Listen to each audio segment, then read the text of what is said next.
Welcome to my 1000th, actually my 1041 subscriber milestone video.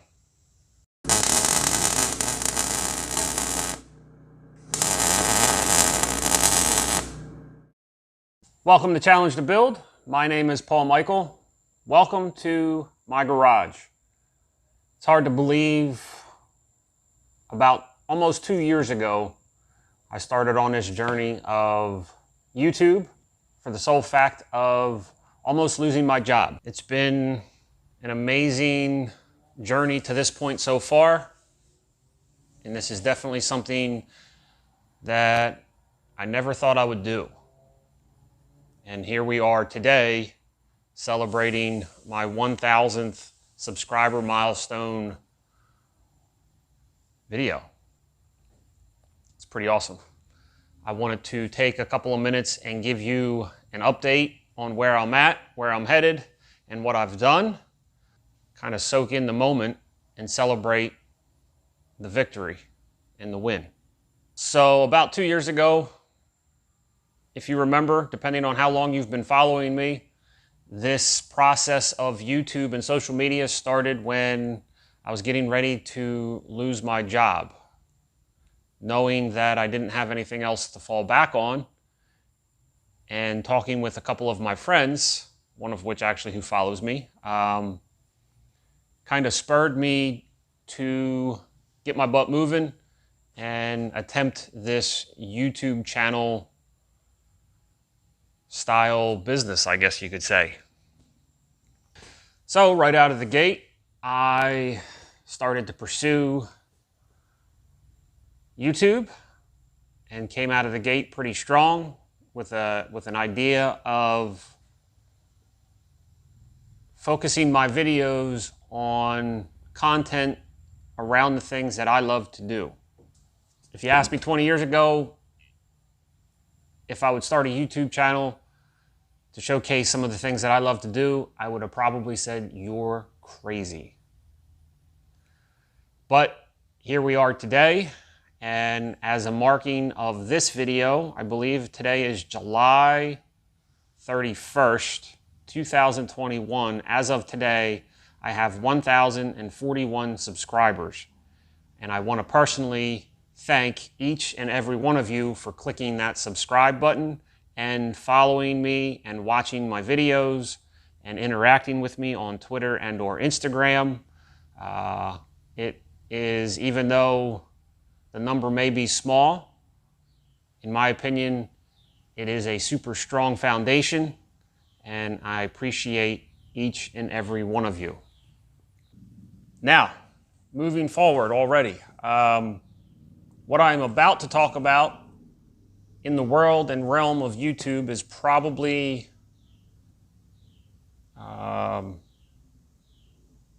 I don't even know what the word would be. Probably not supported as much. It's kind of, a lot of people don't do this. But something for me that weighs heavy on my heart is I want to be able to make it a special moment reaching this 1,000 subscriber milestone.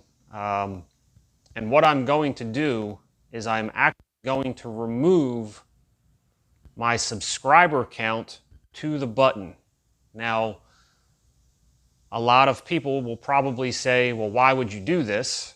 And the reason I am going to do this is I want to make sure that my foundation continues to be as strong as it is today.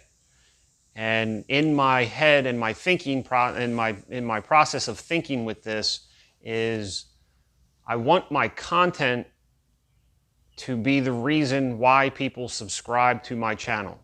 If there's something that I say, if there's something that I do, if there's a project that I'm working on, if there's whatever the reason, if you know who I am, if you've met me, whatever the reason may be, I want the reason that you click that subscribe button to be the sole reason. Not because you come into my videos or my channel and see that I have 1,000 subscribers or 100,000 subscribers, or even at one point, who knows, maybe even 10 million subscribers. I don't know what the case may be, but I feel as though a lot of people talk about everything being based off numbers. It gives you credibility, which, yes, it does give you credibility, but I want my workmanship and my personality and the things that I say or do to be the credibility of why you click to subscribe, and not just because you see that I have 1 million followers or 1,000 followers or whatever the number may be. I think the reason, well, actually, let me start over. I think there are 3 phases to becoming a successful YouTuber, and by no means am I an expert on this. This is just my personal opinion on, I guess, how to do YouTube or YouTube in general. Phase number 1, the idea of starting a YouTube channel and then creating content around your initial idea. When you first get an idea, generally, no matter what the idea is, you're always pumped, you're always excited, you think it's going to be the greatest thing, and you go head over heels, or at least I do, you go head over heels into whatever this idea may be. Case in point, the first year that I was on YouTube, I was posting videos every week, different kind of how-to content. I started working on my truck, and then everything kind of based around my truck. And initially, I found success in my first few videos, actually. My first how-to videos of how to scrap actually did very well for me. But as I continued on phase 1 of the initial start with YouTube, eventually I hit phase 2. Phase 2, I believe, is the burnout phase. If you talk to, I think, any YouTuber, they will tell you at some point through their YouTube career, they suffer the burnout phase. And I think that leads to, for me, initially starting out head over heels, going into it, and then, like I said, in the different rules of what not to do, I buried myself in the analytics behind YouTube and got so engrossed in how to do YouTube that I lost why I started YouTube. Why I started YouTube was to ultimately showcase the things that I love to do, and in the long term of this, eventually create an income that will support my family if anything was to ever happen with my job, or ultimately the long tail of it would be to leave my job and then do this as a career, which is just mind-blowing. And a lot of that has to do with the fact that I'm a type of person where if I see somebody do it, it's like I can do that, but I can do it better. So that's where this kind of has stemmed from.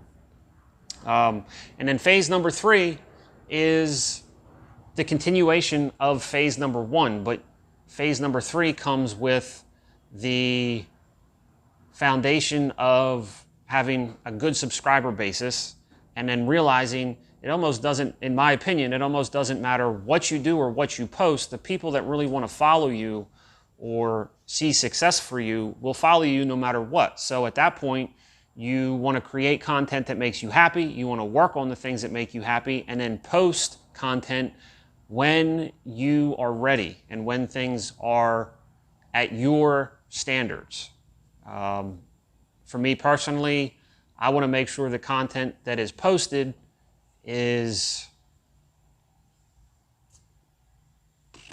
I don't know, I want to make sure that the content that is posted is easy to watch, has some kind of value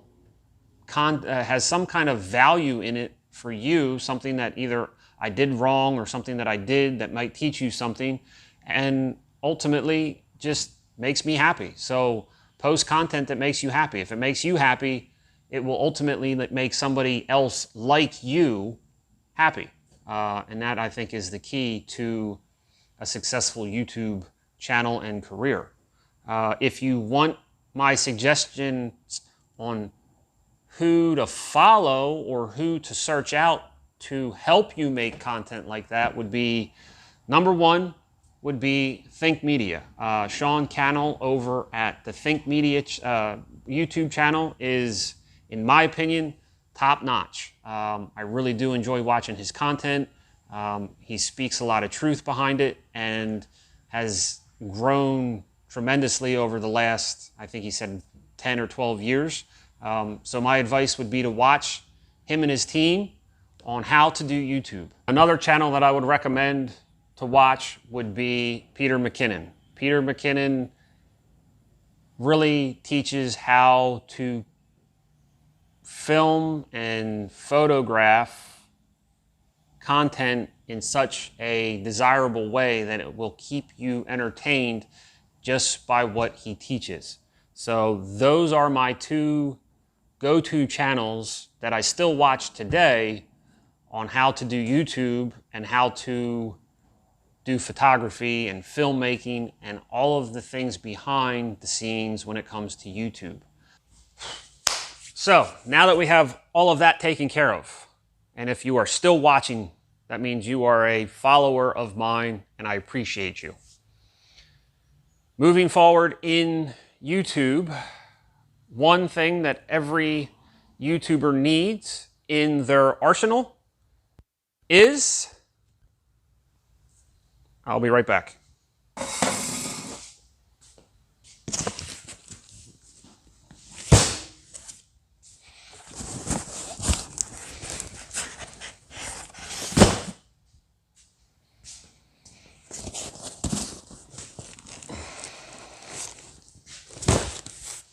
I had put out a tweet about a month ago.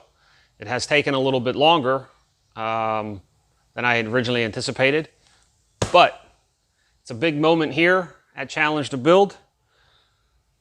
What do you think's in the boxes? As a YouTuber, everybody needs a line of merchandise. I have went out and made shirts with my logo as a start to the line of my merchandise. Now, some people might think I'm crazy. Dude, you only have 1,000 subscribers. What did you do? Go out and spend all that money for making merchandise? Well, it doesn't really matter what other people think, right? I wanted my own shirts. This way here, I could wear them in the garage when I'm working on filming videos. And if I was to go out in public, people know who I am. So before I go any farther, I'm going to put one on. Let's see if I can do this. Ready? So if I go like this, did I do it right? I won't know until I go edit the video. But here it is. My very own Challenge to Build t-shirt.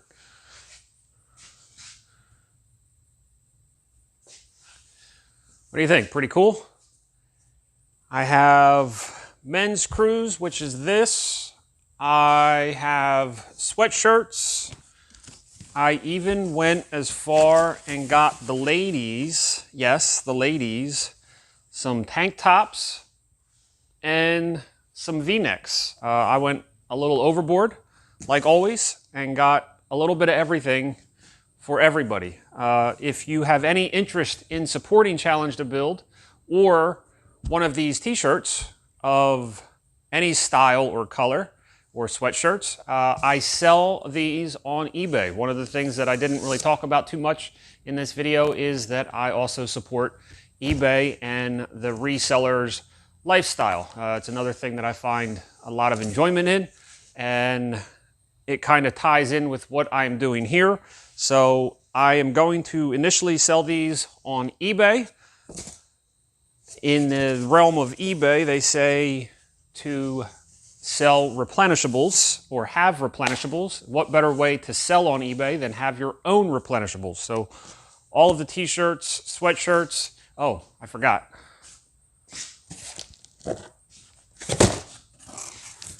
And even stickers are going to be up for sale on eBay. So there is a link in the description below. I will put a link to each individual item that I have, and then I will also have a link to my Challenge to Build eBay store. So that is like the big unveiling of my merchandise. And I pretty much think that wraps up today's video. Moving forward, I'm going to still continue to focus on working on my truck. I have a lot of work that has been done to the frame in the last couple of weeks that will allow me to now put the body back on and move into the next phase of fabrication and the building of that. Also, if you have seen on Instagram, my little Clark airport tug, I'm going to bring that back into the shop and give you a rundown on what we are going to do with that. And then also, I had gotten a comment from a follower on my boat, believe it or not. I'm going to try to start bringing the boat into the realm of Challenge to Build and try to focus on getting some work done to that as well. So a lot going on within the garage at Challenge to Build. I want to again thank you for following and watching and being part of this journey with me.